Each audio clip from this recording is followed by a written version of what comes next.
Hello दोस्तों, आपका स्वागत है मेरे चैनल नॉलेज हब में।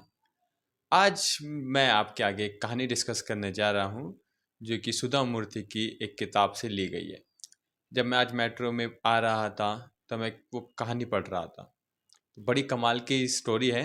सोचा कि मैं आपके लिए उसके लिए वीडियो बनाऊँ क्योंकि वो डायरेक्टली लिंक करते ह्यूमैनिटी से।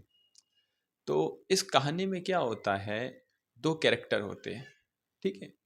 एक होते एक 8 साल की बच्ची जो कि बहुत गरीब फैमिली से बिलोंग करती है, बंगाल की रहने वाली होती है जब पार्टीशन नहीं हुआ था, ठीक है, अनडिवाइडेड इंडिया था। तो वो गरीब बच्ची होती है 8 साल की। बड़ी मुश्किल से उसको 2 फिश मिलती है और खाने के लिए, अपने परिवार के लिए। और पर वो देखती है कि एक आदमी है जो पेड़ के नीचे बैठा हुआ है, बड़ा उदास है, रो रहा है, दुखी लग रहा है। तो वो पूछती है आपको क्या हुआ है, आप उदास क्यों हैं, रो क्यों रहे हैं। तो आदमी बताता है कि मैं चूड़ी बेचने वाला हूँ, पर 3 दिन से मैंने एक भी चूड़ी नहीं बेची है। अब कल ईद है, ठीक है। तो मुझे डर लग रहा है कि कल मैं अपनी बेटी को क्या दूंगा, कैसे खिला पाऊंगा, कैसे हमारा गुजारा चलेगा। अब वो लड़की जो है एक डिल्मा में पड़ जाती है। डिल्मा ये है कि अगर वो मछली जो है वो जो है उस आदमी को दे देती है तो वो भूखी रह जाएगी, पर अगर वो नहीं देती है तो उसके मन में गिल्ट रहेगा कि मैं मदद कर सकती थी पर मैंने मदद नहीं कर सकी।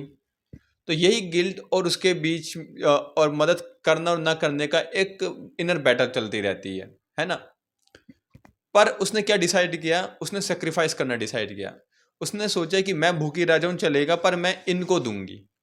तो वो जो है उस आदमी को वो दे देती है। बेसिकली वो मुस्लिम आदमी होता है और उसको वो मछली दे देती है।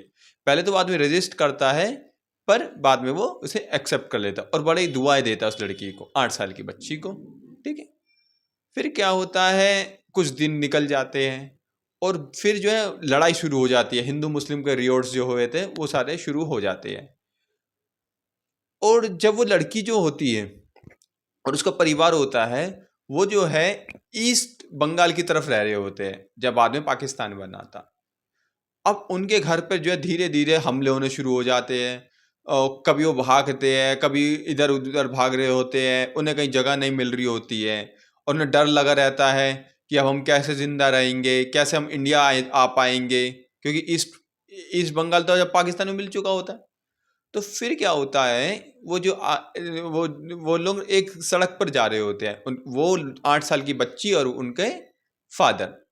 तो पीछे से एक आदमी जो उनके कंधे पर ऐसे हाथ रखता है ना।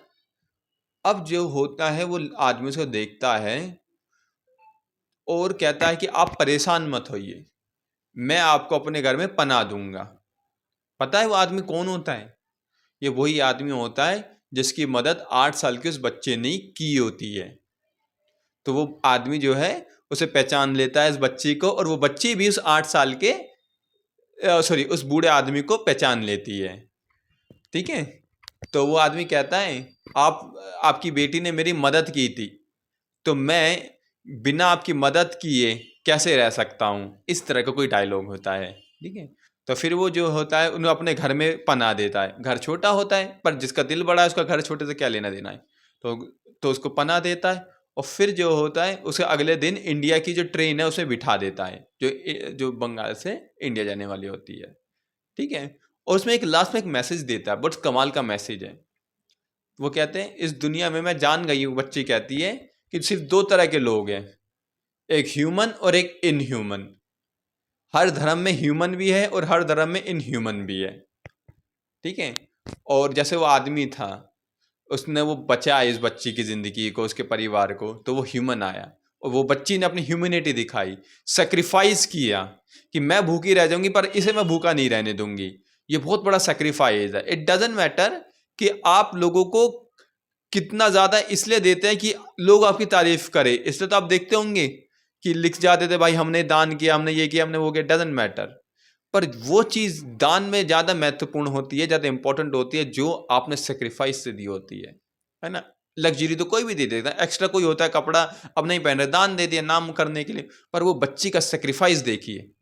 वो सेक्रीफाइस है कि वो भूखी रह जाए, पर वो आदमी को उसने खाना दिया, इसे ह्यूमैनिटी कहते हैं।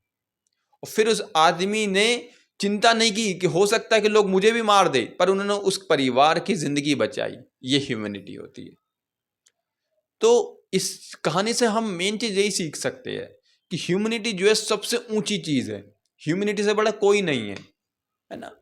तो मैं उम्मीद करूंगा इस कहानी को पढ़ने सुनने के बाद आप लोगों के अंदर ह्यूमैनिटी जागेगी और आप बेहतर और इंसानियत के काम करेंगे, भलाई के काम करेंगे। Thank you very much.